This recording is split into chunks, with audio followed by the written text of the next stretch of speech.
सबसे पहले आपका स्वागत है।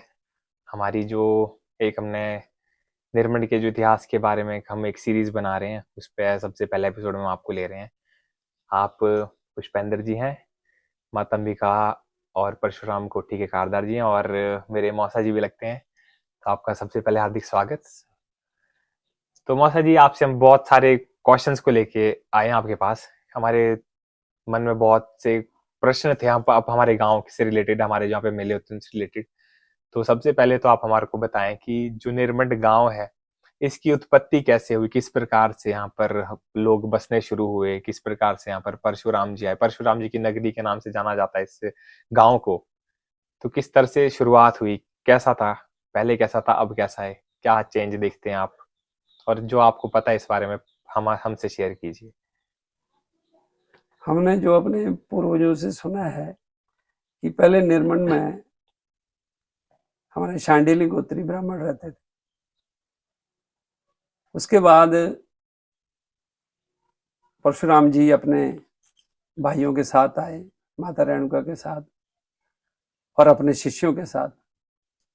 तो उनने भी यहाँ पर अपना स्थान बनाना चाहा, और उसके बाद जो है फिर निर्मंड को बसाया गया विधिवत रूप से। पहले तो खाली शांडिली गोत्री ब्राह्मण ही रहते थे, और देवताओं के द्वारा, इससे पूर्व देवताओं के द्वारा भी यहाँ पर यज्ञ किए, जब कोई बस्ती नहीं थी। हाँ जी। जब कोई भी बस्ती नहीं थी, जिसका ब्रह्मांड पुराण में बहुत विस्तार से उल्लेख है कि हिम आच्छादित पहाड़ियां चारों ओर थी और उस जगह उन्होंने यज्ञ किया। और उस यज्ञ का विस्तार से वर्णन है। जब भंडासुर के वध के लिए भंडासुर का इतना ज्यादा आतंक हो चुका था कि उसने देवताओं को भी स्वर्ग से भी च्युत कर दिया था और मनुष्यों पर भी बहुत अत्याचार कर रहा था। क्योंकि भंडासुर के बारे में बहुत कम जानते हैं। जी जी जी। भंडासुर जो इतना बलशाली राक्षस था, उसकी उत्पत्ति के बारे में मैं आपको थोड़ा सा विस्तार बताऊं। भंडासुर की उत्पत्ति कैसी हुई। महिषासुर को सब जानते हैं। जी जी जी। और इसको भी जानते हैं कि भी भगवान महादेव ने कामदेव को भस्म किया था। जब देवता उनको चाहते थे कि वो पैदा हो, हमारा पुत्र हो, शिववंश पैदा हो, और माता से विवाह करे ताकि उसका वध किया जा सके, तारकासुर का। हाँ जी जी। लेकिन जब वो कामदेव को भेजते हैं देवता, तो कामदेव को उन्होंने भस्म कर दिया था। उस भस्म की राख को, जहां उन्होंने भस्म किया था, उस भस्म की राख से एक पुतला बनाया गया। जब गणपति जी का माता ने गणपति जी को किया था, जिसकी आपकी कथा उसको तो सबको पता है कि गणपति जी कैसे उत्पन्न हुए। अपने उपटन से माता ने उसको पैदा किया था। तो उनके साथ खेलने वाला कोई बालक नहीं था गणपति जी के साथ। तो गणपति जी के साथ दूसरा साथी हो, तो उस राख में उस दिति ने, जो माता है इनकी दैत्यों की, राक्षसों की माता जो है, तो कश्यप ऋषि की पत्नी है, तो उनसे जो उत्पन्न थे वो थोड़ा सा अहंकारी स्वभाव की थी शुरू से ही। तो उनके गर्भ से उन्होंने उस राख में, उस राख को उसमें भी मिला दिया, कामदेव वाली राख। तो उससे जो पुतला फूका बनाया गया, वो पुतले को लाया गया, और माता, वो भगवान जो महादेव, वो तो मृत्युंजय है, संजीवनी विद्या की वही सृजक है। उन्हीं से माता आदि शक्ति और महादेव से ही संजीवनी विद्या सृजन होती है। तो उसमें प्राण आ गए, और वो बालक का नाम भांड रखा गया, और वो गणपति के साथ ही खेलते खेलते बड़ा हुआ। फिर उसने जैसे थोड़ा बड़ा हुआ तो उसको संस्कार दिए गए, उसको यज्ञ संस्कार करके उसका भी वो विद्या ध्यान करने लगा, तप करने लगा। उसने बहुत तप किया, बड़ा घोर तप किया, पहले 10 सालों के लिए, फिर कुछ और 10,000। उसने तप करते करते शिव जी को प्रसन्न कर दिया, और शिव जी से उसको असीमित शक्ति मिली। और असीमित शक्तियों को आपको पता है कि भी हमेशा इतिहास में उसका दुरुपयोग भी हुआ है। तो उन्होंने उसका दुरुपयोग करना शुरू कर दिया। उसको बोलते हैं कि उसका 100 ब्रह्मांडों पर राज था, और 5 ब्रह्मांड उसके ससुर ने उसको दे दिए थे। 105 ब्रह्मांडों पर राज्य उसका। अब उसको मारे कौन? शिव जी से तो वरदान प्राप्त है, किसी के बस की बात नहीं रह गई थी। तब माँ के जो 10 स्वरूप है, 10 महाविद्याएं, तो उसमें से माता के तीसरे स्वरूप का उद्गम के लिए देवताओं ने बहुत बड़ा यज्ञ किया। उस यज्ञ में माता का तीसरा स्वरूप प्रकट हुआ, त्रिपुरा सुंदरी माता का। ललिता त्रिपुरा सुंदरी के रूप में जब माता का उद्गम हुआ, उसने भंडासुर का वध किया। कई जगह लिखा हुआ मिलता है हमारे को, जैसे तभी हमारे पर ये जो भुंडे का ये है, जो भुंडा भुंडा भुंडा बोलते हैं, भुंडा यज्ञ तो है भंडासुर के वध के बाद ही भुंडा यज्ञ का प्रचलन चला। जैसे हमारे यहाँ पे ना बुक्स लिखी है बहुत सारी, तो उसमें ऐसा लिखा है कि यज्ञ हुआ था नैनवती और सतलुज नदी के किनारे पे, उससे प्रकट हुई थी माता। ये गलत है फिर उसमें लिखा हुआ? तो ये यही आपके सतलुज नदी, स्तुद्रु नदी तो है, वैदिक वेद में इसका नाम स्तुद्रु है। हाँ जी, हाँ जी। नैनगिरी पर्वत हमारे इस पर्वत को बोलते हैं नैनगिरी पर्वत। हाँ जी। क्योंकि जब हमारे बुजुर्ग सुबह संकल्प में हम लोग पढ़ते हैं, संध्या वंदन में पूरे देश काल का ध्यान किया जाता है, पंचांग का ध्यान किया जाता है, तो हम यही तो पढ़ते हैं कि सबसे पहले जो भी हमारा संकल्प होता है, श्री विष्णु विष्णु करके, श्वेतवराग कल्प करके जब हम समय का ध्यान करते हैं, जम्मू दिव्य भरतखंड करके आते आगे, तो उसमें यही प्रचलन हो, नैनगिरी पर्वत है। नैनगिरी पर्वत निर्मल ग्राम स्थान है, श्री अंबिका क्षेत्र निर्मल ग्राम स्थान है। तो नैनगिरी पर्वत और जो ये स्तुद्रु नदी है, तो स्तुद्रु नदी और निर्मल में कितना अंतर है? बाई एयर तो 3-4 किलोमीटर का भी नहीं होगा। मतलब ये बिल्कुल सही लिखा है उसमें बुक में।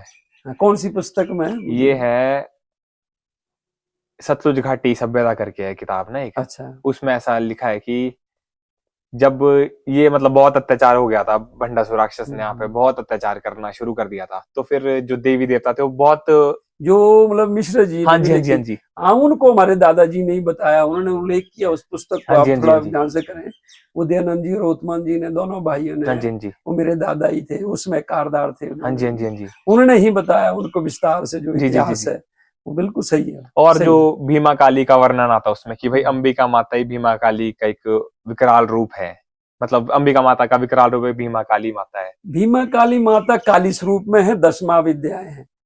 10 महाविद्याओं में पहली स्वरूप है काली, हाँ जी, दूसरी है तारा, तीसरी है ललिता त्रिपुर सुंदरी, चौथी भुवनेश्वरी है। इस तरह से इनकी 10 महाविद्याओं के अलग अलग स्वरूप है। वो काली स्वरूप है, ये सौम्य स्वरूप है, सौम्य स्वरूप। ठीक है, ठीक है, ठीक है। और 10 महाविद्याओं में सबसे ऊपर त्रिपुरा सुंदरी का स्थान आता है। षोडशी त्रिपुरा सुंदरी, ललिता त्रिपुर सुंदरी, महाभट्टारी का, इनके कई नाम है, राजराजेश्वरी। हाँ जी। जैसे मौसा जी इसमें ये था कि जैसे परशुराम जी जब उत्तर की तरफ आए थे, तो उन्होंने 5 स्थानों 4 ठहरियों की स्थापना की थी, और 5वां स्थान निर्मंड को बोला जाता है। वो अन्य स्थानों पर क्यों नहीं रहे, निर्मंडी क्यों उन्होंने चुना?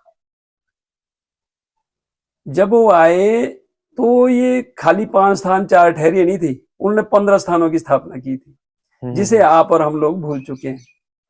हमारे पुराण में 15 स्थानों का जिक्र मिलता है, जो 10 उनमें से काव्य कल्पित हो चुके हैं। हम सिर्फ 5 को जानते हैं, 4 ठहरियों को जानते हैं। हाँ जी। जबकि हो सकता है 4 ठहरियों के समेत ही हो स्थान। जी जी जी। वो 15 स्थानों को लेकर उसमें। अच्छा, अभी किसी को नहीं उसके बारे में पता कहाँ?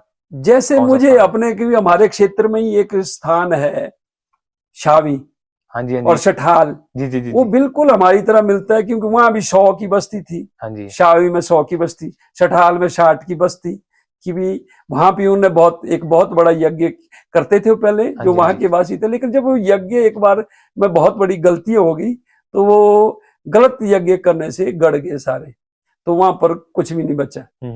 तो जो उस देवी के कारदार है भाई देव, तो वो बताते हैं उनके पूर्वजों से उन्होंने सुना है, तो वो तो फिर सोच में शिफ्ट हो गए थे। ठाड़ में थोड़ी सी बस्ती रहती, वो ब्राह्मण तो कोई भी नहीं रहे। हाँ जी। अब कहीं उनको मिला है, कहीं उनका अंश भी, तो वो एक स्थान तो वो भी हो सकता था उन 15 स्थानों में से। क्योंकि उनकी भी, क्योंकि जहां भी स्थान बसे हैं वो संख्या सूचक शब्द से हैं। जितने भी लोग आए, कहीं 500, कहीं 300, कहीं 200, जैसे दत्तनगर में 200 स्थापित किए हैं, निर्मण में 500 ब्राह्मण, ये जो क्या बोलते हैं, हमारे सोने चांदी के काम करने वाले, पीतल तांबे का काम करने, सुनार और ठठार, ये 60 थे। कृषि कर्मी थे, 60 की संख्या सूचक शब्द से। तो उनका भी संख्या सूचक शब्द से शावी, शठार, यही नाम है। तो वो हो सकता है एक स्थान हुआ ऐसे। इस तरह के और भी हमारे इस आसपास के क्षेत्र में है। जैसे मंडी में हमारे 2 स्थान है, मुमेल और काव। हाँ जी, हाँ जी। तो वहां भी संकेत सूचक शब्द है, उनको भी इतने शिष्य उनके साथ आए। जैसे हमारे यहाँ 500 ब्राह्मण थे, तो 500 का तो निर्मंड से कहीं लिंक नहीं बैठता है हमारा प्रॉपर। जैसे यहाँ का नाम पहले कुछ और हुआ करता था, फिर निर्मंड बाद में चेंज हुआ है। जैसे आप ऐसे ये बोले ना शावी 100, या अपना शिठाल 60, वैसे निर्मंड में 500 किस तरह से हुआ? निर्मंड का जो हमारे पास ताम्रपत्र है, उसमें निर्मंड का नाम निर्मंड लिखा है ताम्रपत्र में। हाँ जी। लेकिन इसको श्री पटल भी बोलते हैं। ये जो श्री पटल है, ये श्री का स्थान है। ये श्री स्थान क्या है, जो मैं पहले आपको जिक्र किया कि ये श्री विद्या का स्थान है, क्योंकि भगवान परशुराम जी ने यहाँ आकर माता त्रिपुरा सुंदरी की आराधना की। भगवान परशुराम जी को जब अब शांति नहीं मिल रही थी, वो योद्धा थे, उन्होंने युद्ध लड़ा। युद्ध लड़ने के बाद उन्होंने जो दुष्ट राजा थे, इस तरह के जो जनता पर आतताई के रूप में और उनको लूट सूट करके ज्यादा करों का ये करते थे, अत्याचार करते थे, वैसे वैसे उन्हें 21 राजाओं का वध भी किया था, उनको बदल के वहां पर दूसरे राजा को बैठाया था। तो पूरे भारतवर्ष में, खाली इसी क्षेत्र में, पूरे भारतवर्ष में किया था। तो इस बात के बाद जब इंद्र भी अपने पद से च्युत हो गया था, तो एक नरसिंह दैत्य था, वो उस समय उसने इंद्र को भी अपने पद से च्युत कर दिया था स्वर्ग में। हाँ जी, हाँ जी। तो वो जो है इंद्र हैं, परशुराम जी के लिए सहायता के लिए आए। तो परशुराम जी ने उस टाइम ससुरबाहु का वध कर लिया था। भगवान शंकर के उनको फरसा मिला था, वो फरसे को मांगने आए इंद्र भगवान भी। तो इंद्र ने अपने साथ फिर उन्होंने दे दिया उसको। उस फरसे की वजह से तब उन्होंने उसको दैत्यों का हरा दिया और इंद्र स्थापित हो गया दोबारा स्वर्गपुरी में। लेकिन बाद में उसने छल से उनकी पत्नी का, इंद्राणी का हरण कर लिया और उनके पास शर्त रखी, अगर आपको ये शची चाहिए, इंद्राणी चाहिए, दोनों नाम से पुकारा जाता है इंद्राणी को, उनकी पत्नी को, तब ये फरसा मुझे दे। हाँ जी, हाँ जी। तो अपनी पत्नी को बचाने के लिए इंद्र ने वो फरसा दे दिया, और फरसा देने के बाद उसको फिर कोई नहीं आ सका, क्योंकि वो फरसा तो स्वयं भगवान महादेव ने दिया था, और उनसे फिर कोई नहीं लड़ सका, और वो असुर ने फिर दोबारा से इंद्र आसन पर अपना प्रभुत्व जमा लिया और उनको च्युत कर दिया। उसके बाद कश्यप ऋषि, अब इधर से परशुराम जी ने परशुराम को जैसे ही पता लगा कि भी ऐसा ऐसा उसने ये कर दिया है कि मेरा फरसे भी उठा रहे, तो परशुराम जी स्वयं गए और उनसे बाकी देवताओं ने भी याचना की कि ऐसा ऐसा आपका फरसा तो अब उसके पास होगा, उसके आपके फरसे का ये कर रहा है, और उससे वो सारे तीनों लोग में हाहाकार मचाई। तब जाके परशुराम जी स्वयं उसके साथ युद्ध लड़ लेंगे, लेकिन वो फरसा तो उसके पास था। फिर विश्वकर्मा ने उनको और दिव्य अस्त्र बना के दिया, उसमें भी वो कुछ नहीं कर सके, बड़ा घोर युद्ध हुआ उनके बीच में। लेकिन फिर स्वयं माता परशुराम जी की सहायता के लिए आ गए। उन्होंने महादेव को भी बोला कि भी ये तो अब साधारण अस्त्रों से लड़ रहा है, और इसके पास आपका दिव्य अस्त्र जो परशुराम जी का है उससे लड़ रहा है, इस तरह से तो ये जीत नहीं पाएंगे, तो भी आप सहायता करो। तो उन्होंने बोला था नहीं भी मैं कुछ नहीं करूंगा महादेव जी, मैं तो ठस्त रहूंगा। तो नहीं, जब माता खुद स्वयं आ गई कि अगर आप नहीं करते तो मैं इसका वध कर दूंगी, तो फिर शिव जी ने फिर अपना त्रिशूल दिया था परशुराम जी, त्रिशूल से उन्होंने उस दैत्य का वध कर दिया। फिर वो दोबारा से परसा फिर परशुराम जी के पास आ गए।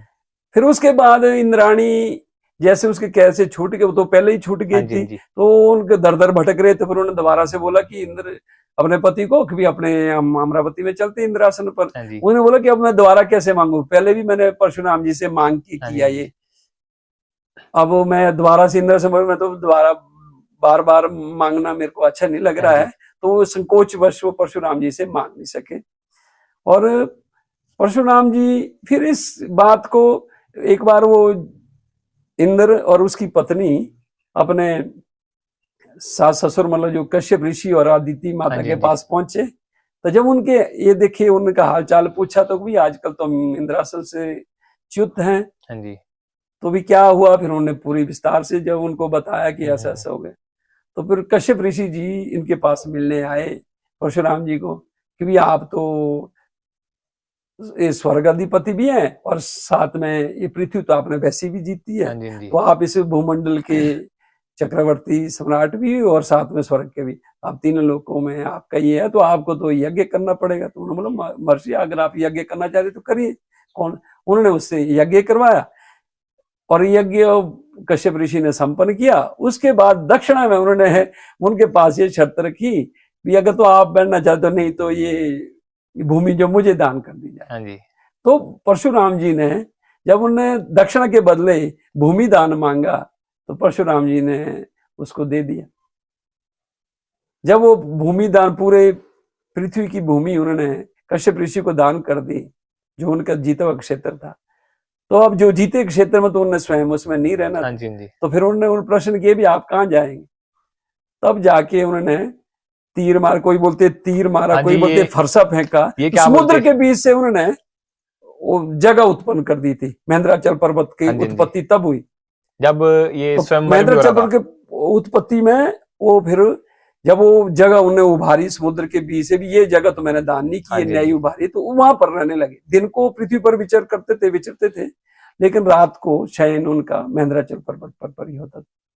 जब महेंद्राचल पर्वत रहते रहते उनका काफी समय बीत गया। इधर से महाभारत का युद्ध भी आया, क्योंकि महाभारत में तो भगवान परशुराम जी के शिष्य जैसे भीष्म पितामह है, द्रोणाचार्य जी हैं और कर्ण जी हैं, तो वो लड़ रहे थे। उन्होंने सोचा किसी के कोई ऐसा ना हो जाए मैं भी उद्वेलित हो जाऊं। तो युद्ध के देखे कि योद्धा के इसमें तो आ ही जाते हैं भाव, तो उन्होंने हमारे उत्तराखंड की ओर प्लान शुरू कर दिया। हिमाचल, उत्तराखंड, उत्तर प्रदेश तो अब बने, लेकिन तब तो कुछ और नाम से यहाँ राज्य रहे होंगे। तो उन्होंने उत्तर की जो भूमि है उत्तराखंड हमारे क्षेत्र की ओर आए। तब जाके उन्होंने उनके शिष्य भी साथ चले। उन शिष्यों को फिर बसाते हो, जैसे मुंबई में पहला स्थान उन्होंने वहां स्थापना की, फिर कामाख्या में पहला, कामाख्या में, फिर मुंबई में, मंडी जिले में 2 है, फिर नीरत में, फिर दत्तनगर में, फिर थोड़ी देर के लिए रामपुर में, वहां पर 4 जगह जो हमारे लाल फिर निर्मंडा, ये 5वां स्थान है। स्थापना में, इसकी स्थापना बाद में हुई तो इसको छोटा स्थान भी बोलते हैं, लेकिन विद्वता में जो यहाँ के विद्वान हैं वो बड़े रहे। 500 ब्राह्मणों की स्थापना थी, तो इसको छोटी काशी भी इसी वजह से बोलते हैं, विद्वता की वजह से बोलते हैं। तो यहाँ मां अंबिका की स्थापना हुई। तो मां अंबिका के साथ जो हमारे अलग अलग, हम 5 गोत्रीय ब्राह्मण भी जो साथ थे, 5 गोत्रीय जो ब्राह्मण मिसाए, और जो हमारे शिल्पी थे, जो शिल्पकार भी साथ में आए थे, जो सोना चांदी का काम करने वाले थे, उन्होंने भी अपने इष्टों की स्थापना की। इस तरह से यहाँ सभी देव देवताओं की स्थापना होती गई। जैसे भी आप लोग, कृष्णाण मोहल्ला है हमारा, आप लोगों ने विश्वेश्वर महादेव की स्थापना की, जो दक्षिण भारत से आए थे, भारद्वाज गोत्री, इन्होंने दक्षिणेश्वर महादेव की स्थापना की।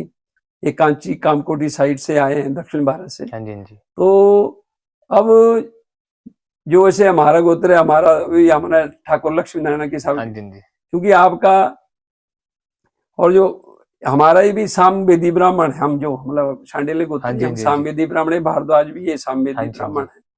तो अलग अलग वेदों के कुछ समय वेद ही शिक्षा थे। तो इसमें जैसे वेद व्यास जी ने 4 ये कर दिए थे भाग, तो अलग अलग वेद की अलग अलग उस रूप से आराधना करते थे। तो अलग अलग शाखाएं थी, अलग अलग वेद था। उस आधार पर जैसे इन्होंने जो 60 हमारे शिल्पी कर्म थे, इन्होंने साईकार की स्थापना की, जहाँ हुड़का वीर का बड़ा मंदिर, उसको ज्यादातर हुड़का वीर से, वैसे वो शिव जी का ही मंदिर है छोटा सा, और काफी प्राचीन है, हजारों साल पुराना है वो मंदिर।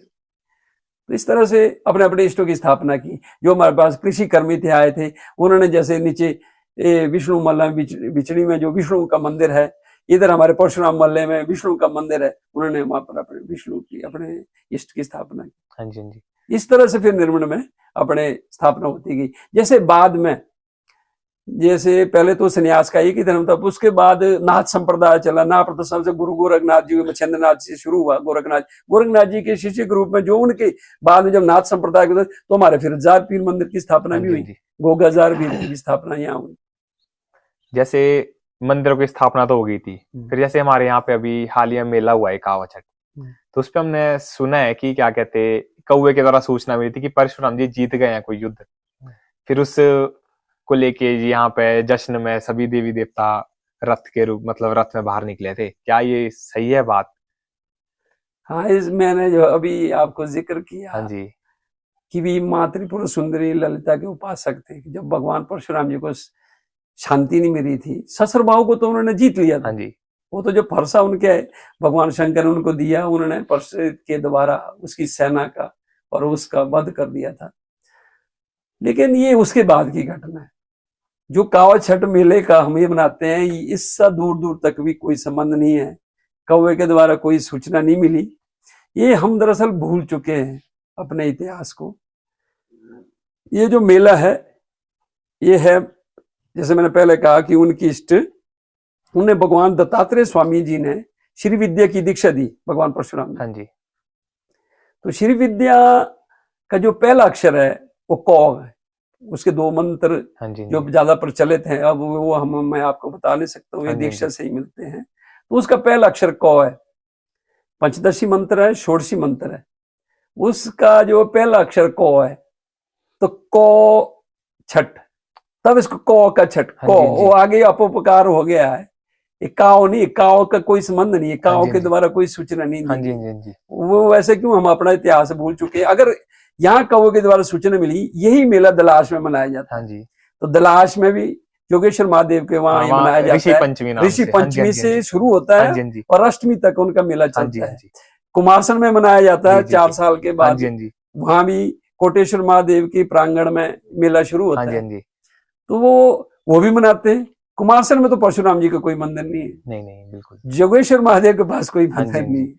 ये भादो महीने का मनाया जाने वाला मेला है, क्योंकि ये सृष्टि का कार्यक्रम है। जब देवशयनी एकादशी के बाद भगवान विष्णु योग निद्रा में शयन करते हैं, योग निद्रा के द्वारा वो जो यहाँ संचालित शक्ति है उनको ये करते हैं, और कार्य, सृष्टि का कार्यभार जो है भगवान शंकर, भगवान महादेव के पास आ जाता है। शंकर, माता पार्वती साथ होती है उसमें, आदि शक्ति, तो उनके इसमें आता। तो तब ये भादो महीने में, और सूर्य का होता है सिंह राशि में, सूर्य सिंह राशि में होता है। तो सिंह किसका है? माता का वाहन है। तो इसीलिए भादो महीने में ये मनाया जाता है। और इसको खाली हमारे उत्तर भारत में भी कई जगह मनाया जाता होगा, मतलब हमें तो चलो ये 2-3 स्थानों का पता है, लेकिन दक्षिण भारत में भी मनाया जाता है मेला। जैसे वहां गणपति उत्सव के नाम से मनाया जाता है। गणपति उत्सव गणेश चतुर्थी से शुरू हो जाता है और वहां तो चतुर्दशी तक चलता है, अनंत चतुर्दशी, फिर विसर्जन होता है। तो ये चीज, ये मेला वही है, भगवान गणपति से शुरू होके हमारे यहाँ ऋषि पंचमी से शुरू होता है। क्यों? यहाँ जो है भगवान ने जब मत्स्य अवतार करके समुद्र में प्रलय हो जाता है, तो ये जो बीज रूप में नौका के द्वारा मत्स्य अवतार में इन हिमालय में लाए, मुझे सप्तऋषियों का, जो ऋषियों को बिठा के वो बीजों के द्वारा सृष्टि के, तो हम वो सप्तऋषियों के द्वारा बसाए गए हैं अलग अलग हिमाचल के, उत्तराखंड में जो भी हिमालय का क्षेत्र है। तो हम ऋषि पंचमी से शुरू करते हैं। ऋषि पंचमी सप्तऋषियों से जुड़ा त्योहार है, और फिर अपने अपने देवाजी देवों, क्योंकि ये माता से भी जुड़ा है और शिव शंकर से जुड़ा त्योहार है। इसीलिए इसमें जहां जहां शिव के स्थान है वहां वहां ये पर जो अब हमारे कौ छठ बोलते हैं, वो एक कौ शब्द जो है, कौ जो है पहला अक्षर है उस मंत्र का, वो काव, फिर जो कौ बोल के हो गया ना, उन्होंने वो काव से जोड़ दिया है। काव के द्वारा कोई सूचना नहीं है, ऐसा कहीं भी उल्लेख नहीं मिलता है। क्यों? ये षष्ठी तिथि को मनाया जाता है, ललिता षष्ठी। माता का एक नाम कौ से भी आता है, जो हमारी माता है उसका भी एक नाम कौ से शुरू होता है, तो उसकी छठा है, उसकी छठी तिथि को मनाया जाता है। कि कावे की छठ नहीं है कि कौवे द्वारा सूचना, उसके से कोई लेना देना नहीं है। मतलब ये जो मेला है ये अंबिका माता जी का ही मेला एक तरह से देखा जाएगा। ललिता त्रिपुर सुंदरी का, ललिता षष्ठी उन्हीं का ये जो रूप है। हाँ, उन्हीं का एक रूप है, उन्हीं का एक रूप है। 10 महाविद्याओं में जो तीसरी महाविद्या है, उसी का ये स्वरूप है वो। और उसमें उसी हम देखो ना, यहाँ पर 7 रथ निकलते थे। अब आपको पता भी नहीं होगा कि 7 रथ कौन से निकलते। हमने तो अभी मैं बताता हूँ आपको, वो 7 रथ में गणपति भी होता था, जिसको चंडी का चंडेल बोलते हो। जो चंडी का चंडेल है वो है गणपति, और वो भूल गए हम लोग, क्योंकि अभी चंडी है, चंडी भी आती है, चंडी का चंडेल भी आता था ना। ये हमारे गाने में भी आता है ये। हाँ, जो इसको गाते भी है। कहीं इसको चंडोई बोलते हैं, चंडोई भी बोलते हैं। आसपास के हमारे हिमाचल में कुछ स्थान है, वहां चंडोई भी बोलते हैं, कहीं चंडेल बोलते हैं। जैसे हमारे यहाँ ये साथ में मझेवटी में तो गणपति जी का मंदिर भी है, वहाँ गणेश देवता बोलते हैं। तो गणपति जी का उत्सव है, मतलब गणेश चतुर्थी से शुरू है, लेकिन हमारे यहाँ ऋषि पंचमी से शुरू होता है और सप्तमी तक चलता है। वो तो फिर अपने देशाचार जिस हिसाब से हाँ जी, हाँ जी, मनाया जाए, जैसे बुजुर्गों ने एक प्रथा चला दी, लेकिन वो उत्सव यही वही है, शिव परिवार का उत्सव है। हाँ जी। ये जो आपने बोले ना भी 7 देवी देवता निकलते थे, इनका कुछ है आपको अभी? मैं बोला जो भी, एक तो गणपति जी, हाँ जी, वो चंडी चंडेल के नाम से, हाँ जी, हाँ जी, चंडोई, हाँ जी, एक माता चंडी, हाँ जी, एक हमारा भद्रकाली हाँ जी, माता का रथ आता हाँ है, जी, एक दक्षिण महादेव से 2 रथ आते थे, 2 रथ, 2 रथ हाँ आते थे जी, वहां से भी, एक हमारा क्या नाम यहाँ से झारपीर का 7 रथ हो गए, और एक विश्वेश्वर महादेव जी, एक विशेश्वर महादेव जी हाँ तो जी, है, 7 रथ। विशेष महादेव जी तो पहले से ही हाँ चल जी, रहे हैं, पहले बाकी बीच में तो ये क्योंकि रथ बंद अभी भी हो चुके थे। लगभग 10-15 साल पहले का मेरे को याद आता है, उस मेले में 3 ही देवते आते थे। मतलब तब भद्रकाली माता भी नहीं आते थे उस टाइम सिर्फ चंडी माता जी होते थे, एक हमारे दक्षिणेश्वर महादेव जी और एक विश्वेश्वर महादेव जी होते थे। हाँ, ये तो 14 के बाद निकला। हाँ जी, जैसे मैंने कार्यभार संभाला, हाँ जी, हाँ जी, अंबिका मंदिर का कारदारी का, तो उसके बाद ही हमने पहला काम हमने फिर माघ महीने से जैसे दिसंबर के बाद संभाला, तो हमने इसके लिए प्रयास किया, फिर माता को भी पूछा, फिर इनका नए रथ का निर्माण किया। मोरे भी नहीं थे हमारे पास, तो मोरे भी वो 82 की चोरी में बोलते हैं कि चोरी हो गए थे। जैसे हमने बुजुर्गों को पूछा तो भी सुना था पहले कि भी निकलता था, हाँ जी, हाँ जी, माता का रथ भी निकलता था। फिर हमने वो नए मोरे भी बढ़ाए, नया रथ बढ़ाया, तब जाके 14 से इनको भी पहले प्रेरित किया। जैसे खाली एक विश्वेश्वर महादेव भी आते थे इस मेले में, जैसे दक्षिण महादेव और चंडी कमेटी ने, इन्होंने भी एक दूसरे पहले अपने नहीं बढ़ाए, दूसरे देवताओं के रथ लाए, उनको प्रतिष्ठित किया, तब जाके मेले में सजाया। पहले 3 निकलते, बाद में चौथा हो गया। पर असल में एक रथ वो निकलता था चंडी मंदिर से, 2 दक्षिण महादेव, एक जार पीर का, जो जार वीर है, ये गोगा जार वीर है, इसका एक रथ। तो तब 7 हो जाते थे, फिर 7 हो गए, एक विश्वेश्वर महादेव। तो इसमें द्रौपदी देवता जी नहीं, ये नहीं आएंगे इसमें, मतलब कई 7 रथ मैंने कहीं पढ़ा था, किताब में लिखा था वो, फिर आदमी अपने अपने दिमाग में जब सुना कि 7 रथ की जाती है, 7, तो फिर तो देवते ने मानना था, तो देवते ने खुद नहीं बोलना था कि मेरे को क्यों बंद किया है। जब तुम्हारे को मेरे को नृत्य में बुला, दिवाली में बनाना शुरू कर दिया हमने नया 25-30 सालों से। यहाँ की पहले बूढ़ी दिवाली में जो हमारा मेला है नृत्यु, वो हमारा द्रौपदी देवते के लिए वैशाख मास में शुरू होता है। वैशाख में सूर्य कहाँ होता है, मेष राशि पर। तो ये है जो नृत्यु का मेला है, वो समर्पित है उसकी देखरेख में द्रौपदी देवता को। जो काव छठ है, ये माता का और हमारे इन 2 देवताओं का, मतलब जो 7 रथ निकलते हैं, माता का और 2 शिव जी जो है, इसमें इनका मेला है। क्या ये अब नहीं निकाल सकते हम इनको? तो आने वाले टाइम में अगर वो थोड़ा कोशिश करें, जैसे हमारे को पता है कि ये देवी देवता, तो अब वो चंडी मंदिर कमेटी को कोशिश करनी पड़ेगी भी एक रथ और भी बनाया जाए, चंडोई का, चंडेल का रथ बनाया जाए, और दक्षिण महादेव वाली कमेटी को बोलना पड़ेगा भी एक रथ आप और बनाओ। जार पीरवाणों को तो मैंने पीछे बोला भी था कि भी आप भी कोशिश करो, पूछो देवते को कुछ इस तरह से बातचीत करके कि भी क्या निकल सकता है, छड़ी टाइप में निकले या कोई एक मोरा बढ़ा के कुछ उस तरह से कोई भी छोटा रथ बनाया जाएगा। तब 7 रथ थे इसमें। तो इस बेसिस पे हम ऐसा भी बोल सकते कि ये सबसे बड़ा मेला है निर्मल गांव का। निर्मल गांव का सबसे बड़ा मेला था, देवी देवताओं के रूप में सबसे बड़ा मेला। जैसे एक हमारे यहाँ पे बूढ़ी दिवाली मेला भी होता है, तो उसके कंपैरिजन में ये बड़ा मेला होगा कि नहीं? जो हमारा कावछठ मेला है, ये देवी देवताओं का बड़ा मेला था, लेकिन जो हमारा बूढ़ी दिवाली मेला है, वो दूसरी घटना को प्रदर्शित करता है। उसमें हमारे आसपास के क्षेत्र वालों का भी उसमें समावेश रहता है। जैसे कावछठ में खाली बाइल कोयल से लेकर और हमारे स्थानीय देवता होते थे, क्योंकि जैसे बाइल में, कोयल में हमारी माता की जमीन है, 4 अणुओं में जैसे कोयल आता है, बाइल, तो बोलते हैं कि पुराने बुजुर्ग, हमने सुना था कि वो तो जैसे पहले तो और काम नहीं होता था, खेती बाड़ी का ही होता था, फल फ्रूट बागवानी तो होती नहीं थी, तो जो वो बाइल कोयल की जो औरतें हुई, बाइल वाले तो मांग के करते थे द्रौपदी देवता से, मेरे को ज्वार आना चाहिए, क्योंकि धूप में खेतों में काम कर करके थोड़े से भी वो बोलते हैं ना आजकल भी, ये क्या आ जाते हैं भी, थोड़े मुंह काले जैसे पड़े, टैनिंग को दूर करने के लिए ज्वर मांगते थे द्रौपदी देवता से, ज्वर, ताकि ज्वर में क्या होता आदमी थोड़ा पीलापन जैसा, तो पीलापन चेहरे पर आ जाएगा, तो उस लगता भी अब निखार आ गया है चेहरे में, तो मांग के ज्वर करते थे भी, ऐसी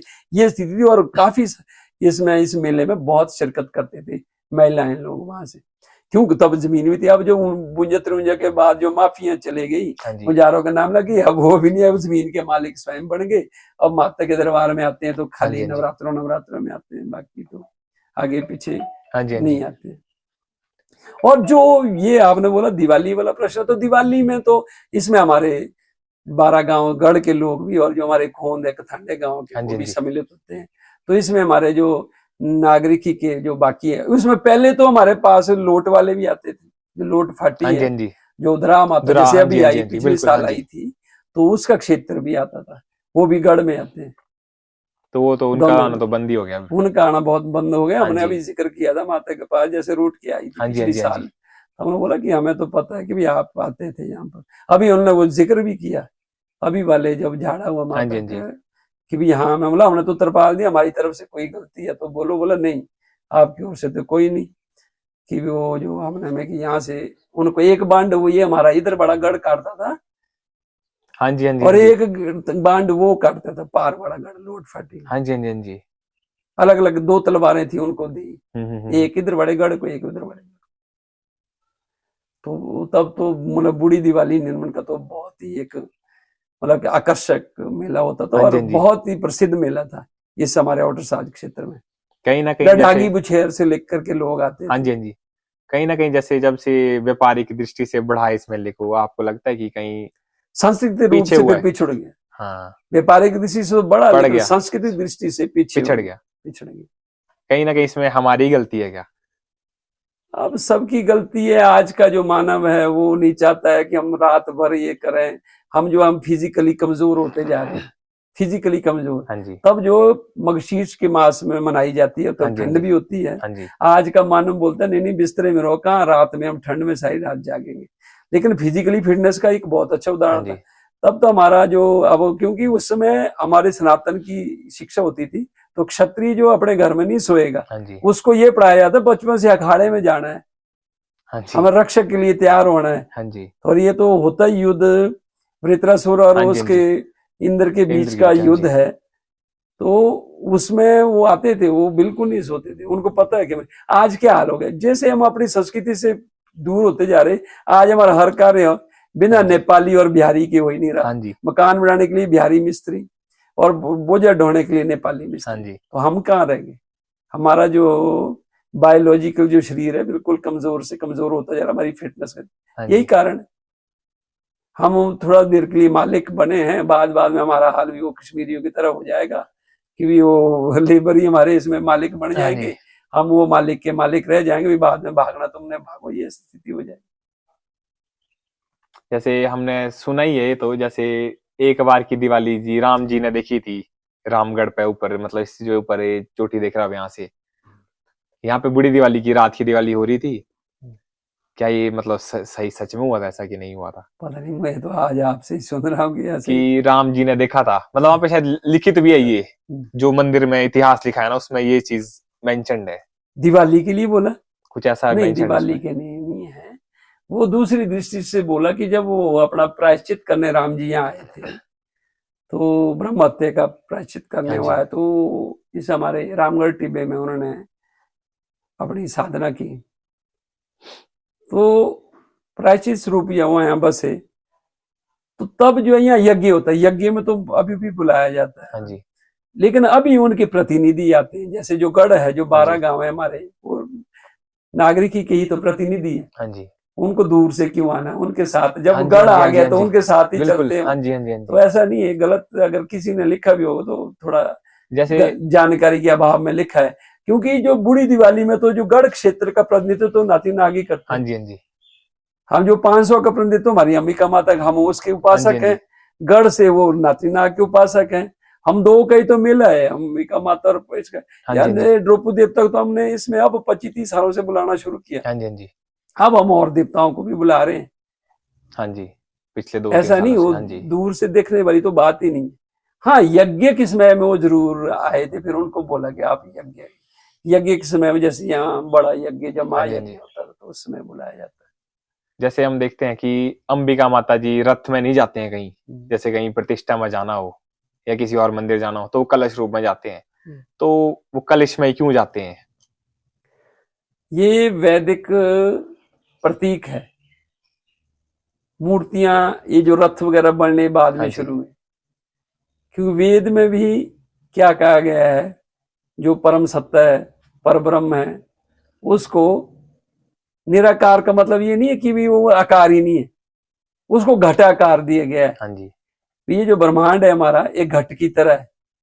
हम शक्ति के उपासक हैं, जो निर्मला कुमारी शक्ति आदि विद्या है। तो हम जो स्वरूप क्या है ब्रह्मांड का, उन्होंने घट के अनुसार, तब जो कलश का जो हमारा आकार है वो एक घट की आकार का है। तो हमारे अपने गीतों में आप सुनते होंगे, पूर्व देव देवी अम्बे का बोलते ना, अमृत कलश ले। हाँ जी, हाँ जी, हाँ जी। वो अमृत कलश है, वो माता का। उस वेद में जो कहा गया है, जो शक्ति की उपासना होती है, वो कलश स्वरूप में है। जो देव स्वरूप है, उनकी खप्पर में कढ़ाई, जैसे कढ़ाई होती है, हाँ जी, हाँ जी, वो जैसे हमारे नाती नाग की हाँ कढ़ाई जी, उनकी है, कढ़ाई, जो हाँ प्राचीन स्थान और है, वहां बोलेंगे वो कढ़ाई है जी। वो कढ़ाई क्या, वो खप्पर स्वरूप। हाँ जी, हाँ जी। जैसे वो महात्माओं के पास खप्पर होता है ना, हाँ जी, कमंडलू भी बोलते हैं, खप्पर होता है, खप्पर वाले बाबा होते हैं, तो वो स्वरूप है। लेकिन जो देवी का है वो कलश स्वरूप में। तो ये जो बाद का है, अब आज हम उस चीज को भूल गए। अब हम क्या करते भी, जहाँ मीरा लग गया, 8 10 15 मीर लगा के रथ सजा दिया, भी वही देवता बड़ा हो गया। और कलश को तो अभी आम लोगों के, चलो आप लोगों ने तो थोड़ा, लेकिन उस आगे आगे ऐसा समय आएगा समझेंगे नहीं भी ये भी देवता है, देवी है कुछ। अगर हम इस चीज का उनको ज्ञान नहीं देंगे कि भी क्या चीज है, वह है ये उस शक्ति का आह्वान। उसमें वो प्राचीन, मतलब प्राचीन चिन्ह मेले वगैरह में नहीं निकलेंगे, नहीं मेले मूले में नहीं निकलेंगे। साल में एक बार। हाँ जी, हाँ जी। जो अपने इसमें क्या नाम, अपना जो हमारा नवमी का महापर्व आता है, तो अष्टमी मनाने आश्विन मास की महाअष्टमी को जाएंगे नीचे अंबिका माता की, और दूसरे दिन सुबह भी वहां से पूरे अपने लाव मंदिर में, यहाँ कोठी में। हाँ जी, हाँ जी, हाँ जी। वो प्रतीक है, वैदिक प्रतीक। हाँ जी, हाँ जी। और इसमें मैंने पूछना था आपसे, जैसे ये मांडवा मेला होता है हमारे, मांडवा मेला में निर्मंड से ही क्यों जाते हैं इनवाइट करने? जैसे पहले सुना ही हमने कि 500 ब्राह्मण जाते थे, लेकिन आज के टाइम पे संख्या जो है बहुत कम हो गई है। अब तो कुछ हो भी गई है, पिछले 5-7 सालों से, 7-8 सालों से अब संख्या फिर भी हम 60-70 नवयुवकों का, जिसमें ज्यादा सहयोग होता है, 60-70 भी हो जाते नहीं थे। लेकिन पहले तो ये हालत हो गई थी, एक बार तो 1-2 भी नहीं गए, तो देवता बाइल वालों ने बाइल ले गया। अच्छा, उस टाइम मेला लगा ही नहीं यहाँ पे? नहीं, मतलब ले गए थे। अच्छा। रात को फिर 8 बजे के बाद जो हमारे 2-3 आदमी वहां पहुंचे थे, कोई जॉब करते थे स्कूल में, कोई पेड़, वो 4-5 आदमी निकले, बोला हम कैसे उठा के लाएं। तब उनको बोला तुम गाड़ियों में ले आओ, या हम आगे तक निकलते हैं, गाड़ी में ही ले आओ। फिर इस तरह से फटाफट गाड़ियां करके, ये 2011-12 की बात है शायद, एग्जैक्ट मुझे अभी याद नहीं। तो गाड़ी में लाना पड़ा देवता रात को 8 बजे के बाद। बहुत गुस्से में, बहुत क्रोध में था उस दिन देवता। निर्षु तो हुआ, निर्षु तो खाली कोरोना के 1 साल में नहीं हुआ, 2020 में नहीं हुआ, बाकी तो निर्षु नहीं टला। उस साल ऐसी स्थिति नौबत आ गई थी, लेकिन फिर हमने गाड़ियों का प्रबंध करके गाड़ी में ही चला, इससे भी कम हो गए थे। जो भाई बात है कि वो इसलिए मनाते हैं कि मेला हमारा है, जो मांडव मेला है, तो हमारा मेला आ रहा निर्षु, मांडव तो बाइल वालों का मेला है। वो ले जाते हैं पहले बुला के बाइल वाले देवते को, सूर्यवंशी आएंगे बाइल से, और फिर हमारे देवते को बुला के ले जाएंगे। उसके बाद हम अपना निर्षु मेले के लिए आमंत्रित करते हैं देवते को। तो किसी को भी निमंत्रण देता है तो स्वयं जाना पड़ता है। तो इसीलिए अच्छा, उनको फिर उठा के भी लाना कंधे पर, इसीलिए ऐसा होता था कि हम सब 500 जाते थे प्रतिनिधि के रूप में, 500 की ओर से। तो धीरे धीरे संख्या कम होती गई, और पहले तो हर घर से जाते थे, लेकिन अब देवावस्था कम हो गई, हम मतलबी बन गए। विचार हम देवते के पास 10 रिमाइंडर रखेंगे, मेरा ये काम है, वो कर, मैं बकरा करता हूँ, मैं ये चढ़ाऊंगा, वो चढ़ाऊंगा, मतलब व्यापार बना दिया है। आस्था का व्यापार बन गया है। कोई ना कोई भाषण, मतलब जैसे वो आपस में बोलते हैं ना भी, आजकल भी वो एक देवते को भी मनौती करने की, जैसे हम रिश्वत ये कर रहे हैं उसको, वो भावना वाली बात नहीं रही, भक्ति वाली, अपनी ड्यूटी वाली बात नहीं। हक से लड़ेंगे नहीं, मेरा तो हक यहाँ आता है, मेरा हक के लिए लड़ेंगे, लेकिन जो अपना कर्तव्य नहीं निर्वहन नहीं करते। तो ये वो कलयुग का एक असर हो गया है कि आदमी जो अपने माए में, चलो कुछ तो ऐसा है कि जॉब बाहर करते हैं, लेकिन ऐसे समय के लिए छुट्टी दे सकते हैं, छुट्टी करके आ सकते हैं। तो ये हमारा जो निर्षु मेला है, ये है सृष्टि क्रम से शुरू। ये हमारे सारे आदिकाल से। हाँ जी, हाँ जी। तो जैसे निशु कैसे शुरू होता है, निशु में सबसे पहले जो पहला जो दृश्य निकलता है, क्या बोलते हैं, डोलबरा की बोलते हैं अपनी बोली में, जो रात का दृश्य होता है हमारे। उस वो माता का प्रकृति का स्वरूप है। प्रकृति क्या भी पहले क्या थी, एक ही शक्ति, हाँ जी, हाँ जी, हाँ जी। शक्ति ने ही आगे सृजन किया। तो जो डोलबरा की उस शक्ति का सृजन है। फिर छोटे छोटे बच्चे होते दिखाए उनको, कनस के तब तो कपड़े भी नहीं पहने, हाँ जी, हाँ जी, हाँ जी। पत्तों का ही, फूल पत्तों का ही वो वस्त्र पहने होते हैं उन्होंने। तो इस तरह से वो डोलबरा की। और सतयुग में क्या साइज था जी,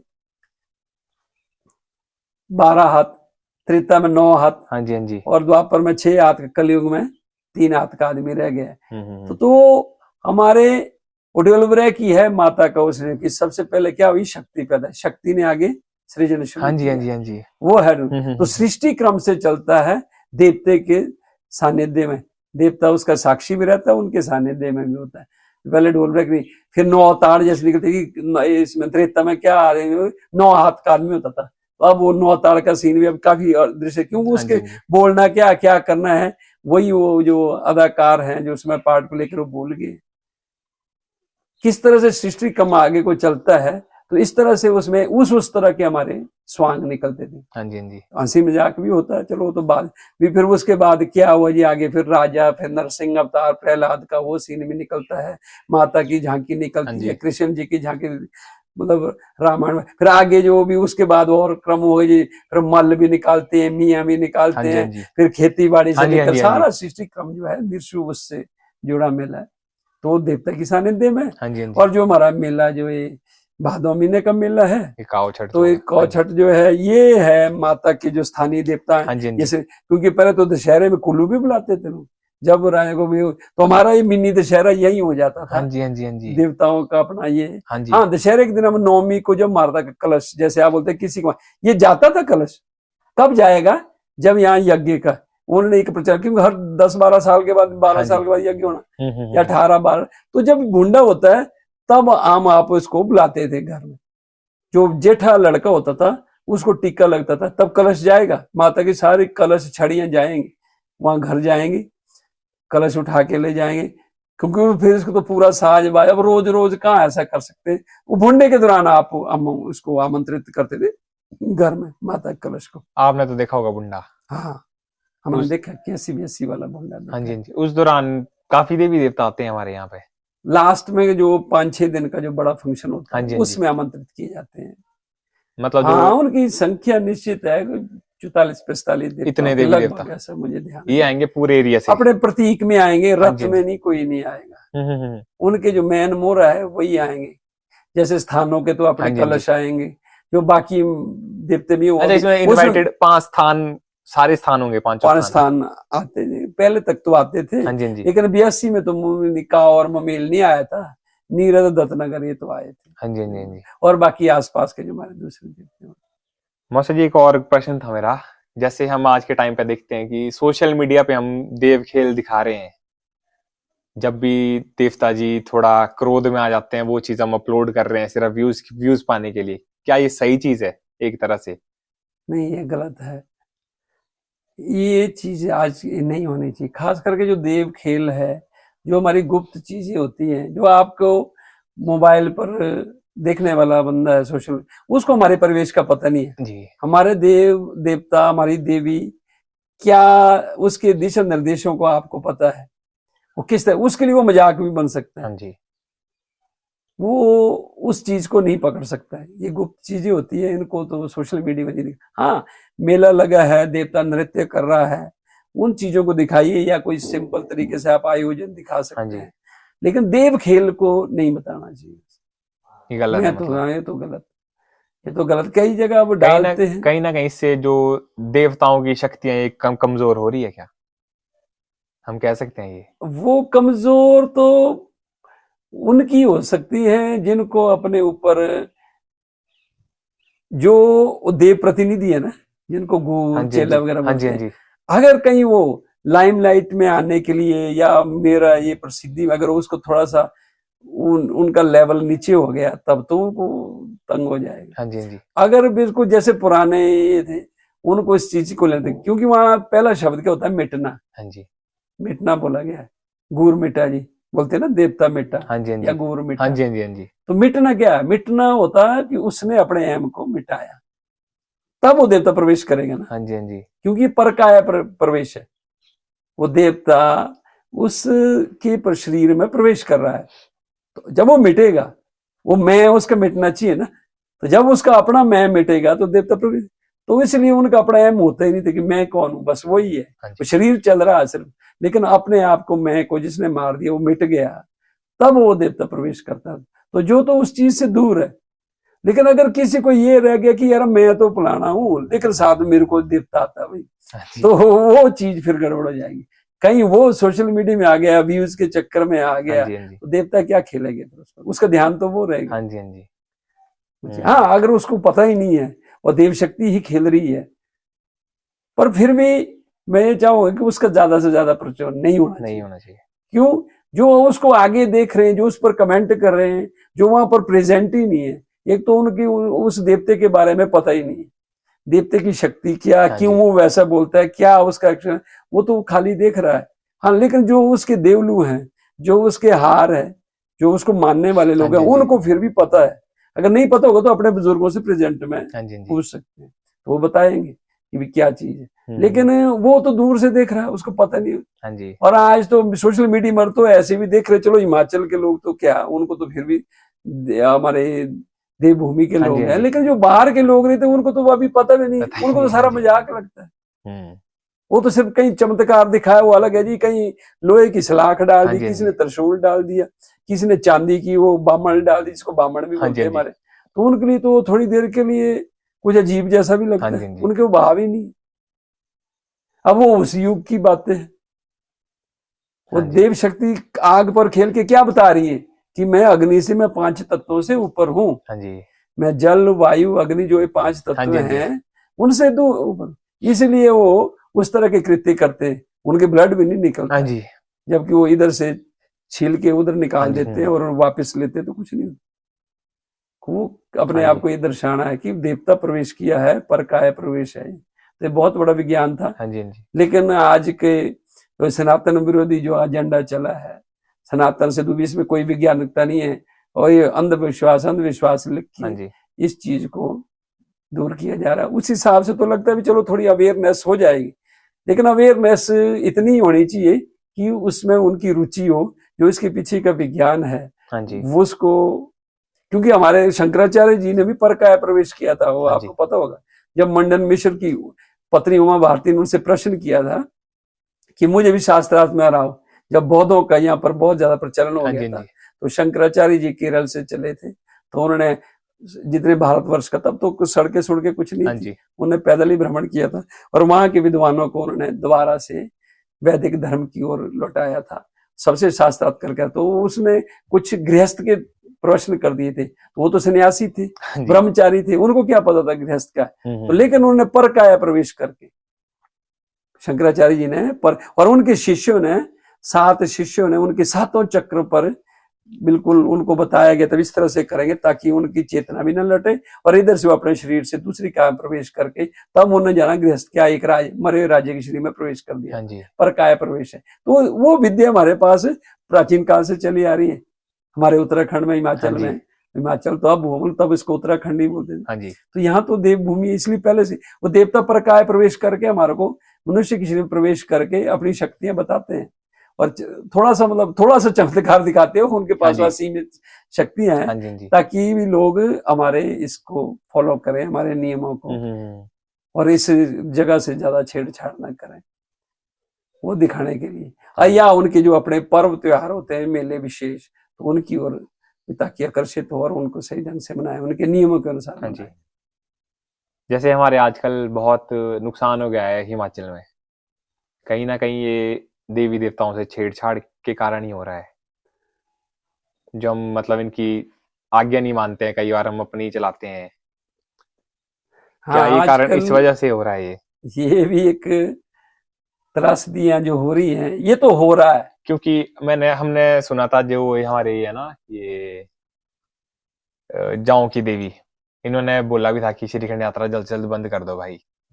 तो फिर अगर नहीं करोगे बंद तो हम ये मैं भैया का रास्ता ही खत्म कर दूंगी, और आज हम देखते हैं जहाँ जाने के लिए रास्ता ही नहीं है, सारा तोड़ दिया है, सारा टूट गया है।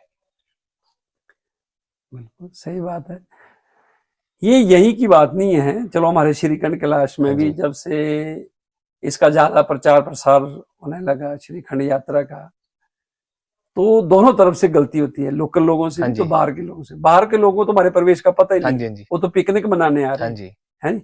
लेकिन हमारा लोकल लोग जो है उसमें लालच में पड़ रहा है, वो टेंट हाउस चला रहे हैं वहां पर, 500 600 पता नहीं कितनी संख्या में इस बार कितने रहे होंगे, ये मैं प्रशासन ने पता नहीं कर पाया। जैसे हमने तो मीटिंग में भी ये सुझाव रखा था, श्रीखंड महादेव यात्रा ट्रस्ट के इसमें ये सुझाव रखा था कि वहां नशीले पदार्थों का सेवन ना हो, वहां पर कोई मांस मदिरा का सेवन नहीं होना चाहिए। इस चीज का प्रशासन जरूर ध्यान रखें। लेकिन आज का जो मानव वो तीर्थ यात्रा में नहीं जा रहा है, वो जा रहा है पिकनिक मनाने।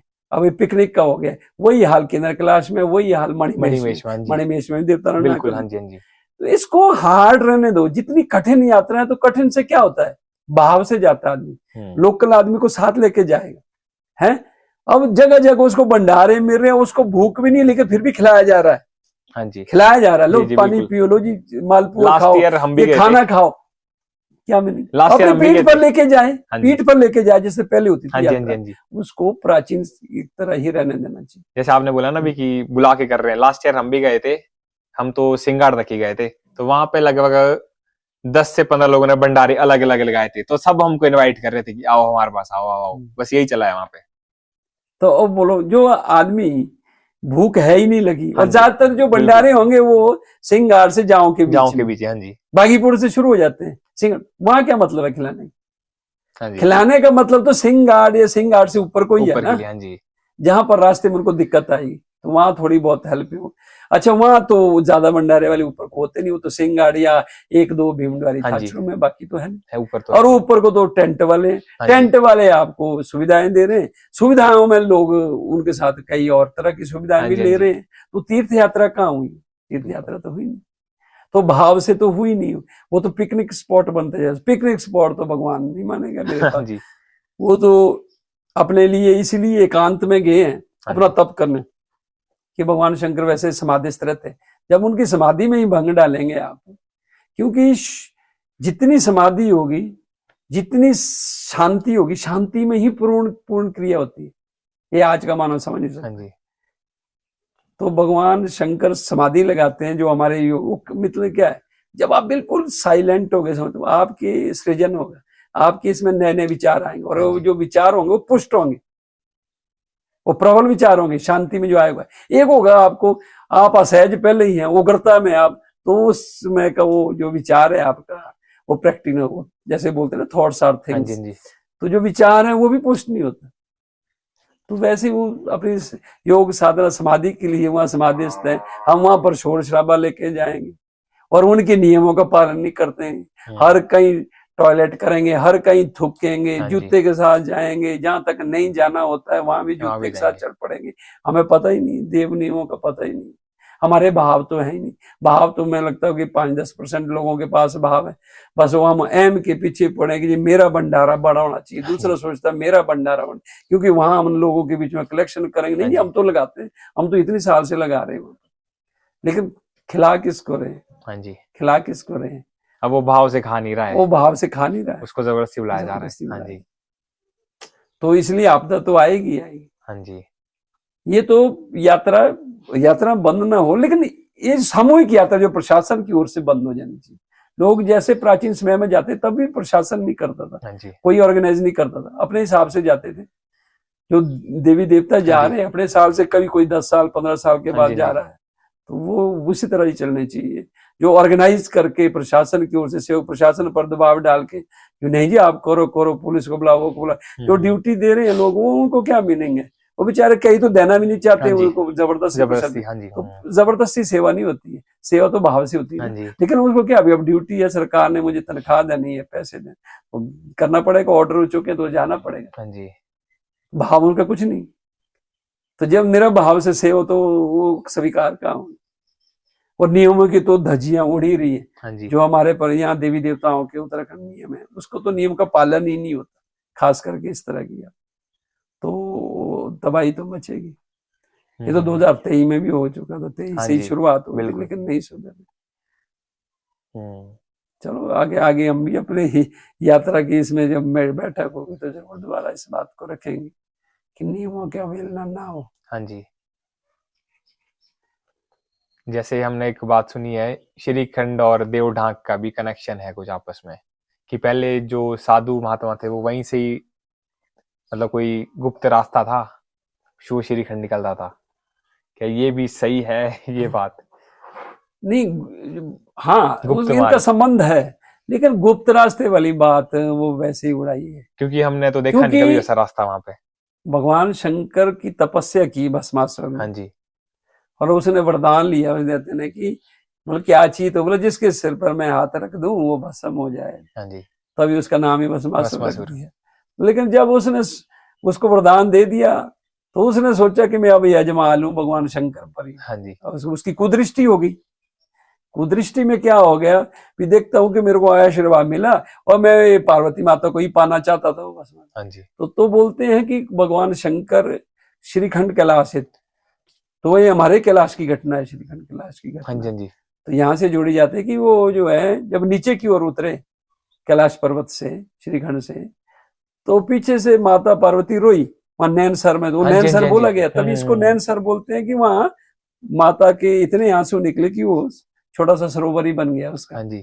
वहीं से हमारी ये नदी, ये छोटी जो हमारी नदी निकलती है, ये नैन गंगा है, कुरपन खड्ड, लेकिन इसको कुरपन खड्ड बोलते हैं। कुरपन खड्ड इसका कोई नाम ही नहीं है, ये बसा प्रचलन में क्या है कुरपन, इसको नैन गंगा बोलते हैं। हाँ जी।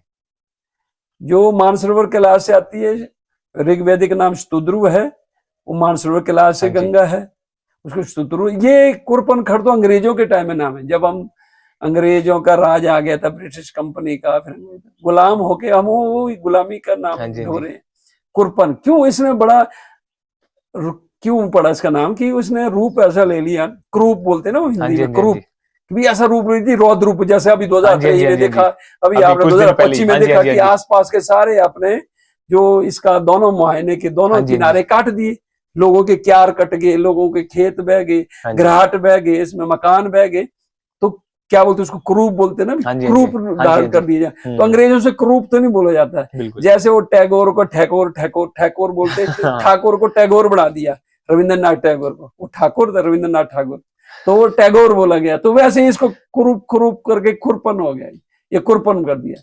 कुरपन कोई नाम नहीं, आज वो कुरपन वैली ही हो रही, कुरपन इसको कुरपन नदी, ये नैनगिरी है, नैनगिरी पर उसे नैन मतलब नैन गंगा, इसको नैन गंगा कहा गया। और हमारा देवता क्या बोलता है कि मैं दो गंगा ऊपर, ये तो दो गंगा है, एक नैन गंगा का पानी श्रीखंड कैलाश है, शिव की जटाओं से, श्रीखंड से निकल रही है ना नैन से, वहां से।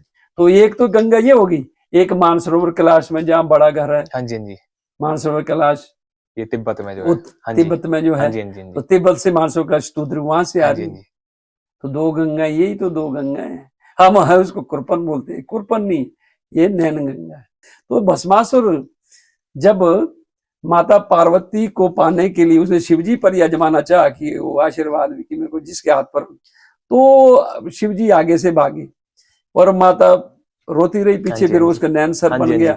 तो आगे शिवजी पहुंच गए देवढाक, वहां उन्होंने अदृश्य होकर वहां पर अपना उस गुफा में स्थान ले लिया। तो दूसरे स्वरूप में माता पार्वती भी देखना, वहां अंदर सारे स्वरूप है, शेषनाग भी है, माता का भी है। तो अब उस देवढाक गुफा में उन्होंने स्थान लिया था, आश्रय। तो इधर से भगवान विष्णु को जब ये पता लगा कि भगवान वो शिवजी पर ही अपना ये अस्त्र आजमाना चाहता, शिव का दिया वरदान, तो मोहिनी रूप में आ गए। तो जो अभी भी वो जगह ऊपर मिलती, तो वहां मोहिनी रूप में उन्होंने उसको घेर लिया, स्त्री का रूप धारण करके आए। फिर उसको बोला कि उसने देखा कि हाँ ये सुंदर स्त्री है, उन्होंने उनके हाव भाव में हाँ मेरे साथ नृत्य करो, वो तैयार हो गया, कामुक हो गया, वो लग गया नृत्य करने। बोला हाँ अगर मेरे को पाना है तो भाई तो मेरी तरह नृत्य करके बताना पड़ेगा।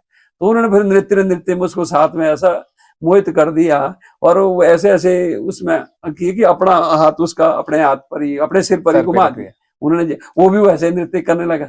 और उन्होंने जब वो हाथ घुमाया तो उसने भी अपने हाथ में खुद भस्म हो गया।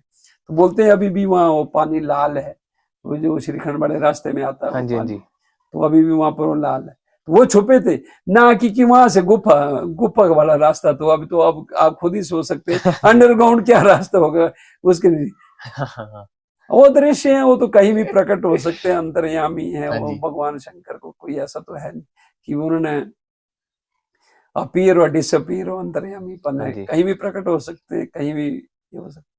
तो उनको अंडरग्राउंड मनुष्य की तरह कोई सुरंग बनाने की अवस्था नहीं है। वो तो इसमें कोई ऐसी जोड़ दी है बातें और वो प्रचलन में है, बोलते कहीं भी देवडांग से ऊपर तक वैसा कुछ नहीं है। हाँ, उन्होंने आश्रय जरूर लिया था, तो आप देखेंगे वहां पर क्यों ढांक ही ढांक है वो। हाँ जी। लेकिन ढांक में भी प्रकृति के ऐसे ऐसे पेड़ है, जैसे बड़ के पेड़ है, पीपल के पेड़ है, तो वहां कहाँ इतनी ना, वहां तो मिट्टी भी नहीं है, लेकिन वो पुष्प पल्वित है कि वो शक्ति अभी भी वो चेतना का स्वरूप वहां पर है। तो जिस वजह से वो ढांक में भी वो ऐसे ऐसे पौधे, अंबर का पौधा वहां जो हमारे विशेष पूजा में 3 तो विशेष पूजा में होते हैं, अंबर जिसको प्लानिरी में गूलर कहा जाता है, और बड़ के पेड़ है, पीपल का पेड़ है, और साथ में बेलपत्री जो शिव जी को प्रिय वो भी उगे वहां पे, और बड़े बड़े पेड़ विशाल बन गए। तो वो क्या देवत्व है, वहां पर देवत्व रहता है। इसलिए वो पत्थर में भी उनको, चलो आज तो कुछ नल के भी पहुंचा दिए, लेकिन पहले तो वहां तो पानी का नल भी नहीं था, तब भी थी वो पेड़। देवड़ा का संबंध तो है, लेकिन जो गुफा वाला संबंध है वो वैसे ही जोड़ा गया है क्योंकि वहां से लगता है ना, जब देवडांग में आप दर्शन करने जाते हैं तो थोड़ा सा लगता है ऐसा के ऊपर, तो आगे कहाँ होगा, मिट्टी के नीचे कोई रास्ता। हाँ जी। तो मौसा जी, आज की वीडियो में बहुत कुछ सीखने को मिला आपसे, बहुत कुछ जानकारी मिली। तो अब बहुत जल्द आपसे एक बार फिर मुलाकात करेंगे। आगे बहुत से प्रश्न रह चुके हैं, पर वीडियो बहुत लंबा हो गया है, लंबा हो जाएगा। हाँ जी। तो बहुत बहुत थैंक यू आपका, सबसे पहले तो धन्यवाद आप लोगों का। और कुछ एक मैसेज आप देना चाहें आज की यूथ के लिए अपनी तरफ से? युवाओं के लिए मैसेज है कि अपनी संस्कृति, अपनी जड़ों से जुड़ें। इन में हमारे लिए शिक्षा भी है, संदेश भी है जी। बहुत गहरा संदेश है हर मेले में।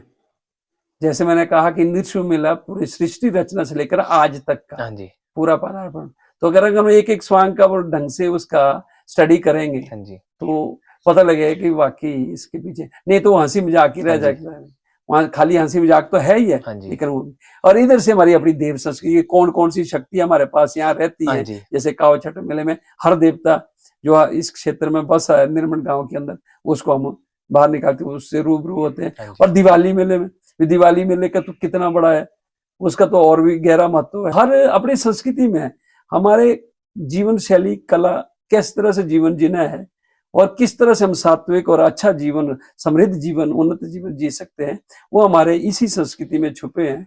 जब आप ये मेले, वो त्योहार, जागरूक और इस तरह हम मतलब सभी से मिले जुलेंगे, फिर हमारे को उसका ज्ञान होगा। उस ज्ञान के साथ हमारी जो सनातन की जो जीवन जीने की कला है उसके बारे में सीखेंगे।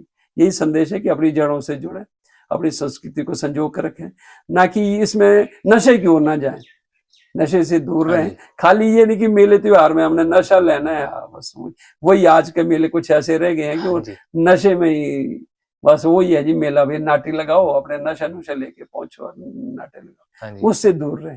उसके पीछे जो जिन्होंने ये मेले पर्व त्योहार शुरू किए हमारे महापुरुषों ने, उसके पीछे का जो ज्ञान था, क्यों जरूरी था, क्या है, उसको भी जाने, उस तरह से अपने जीवन को भी उन्नत बनाए, समृद्ध बनाए। यही संदेश।